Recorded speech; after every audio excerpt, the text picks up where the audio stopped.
பைரவி கவலையோட மணப்பொண்ணு அலங்காரத்தோட வர்றாங்க. ரூம்ல ஆறுமுகம் நிக்கிறாரு.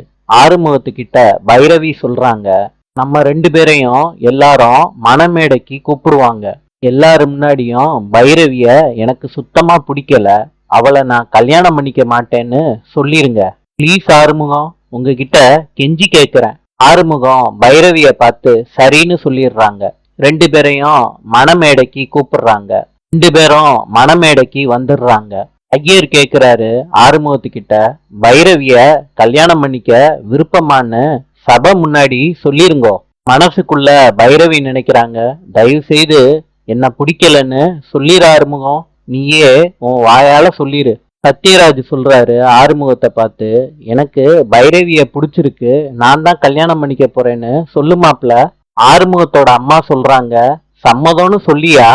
ஆறுமுகம் சொல்றாரு, பைரவிய கல்யாணம் பண்ணிக்கிறதுக்கு எனக்கு பரிபூர்ணமான சம்மதம். பைரவி இத கேட்டதும் அதிர்ச்சி ஆயிடுறாங்க. நாளை சந்திப்போம்.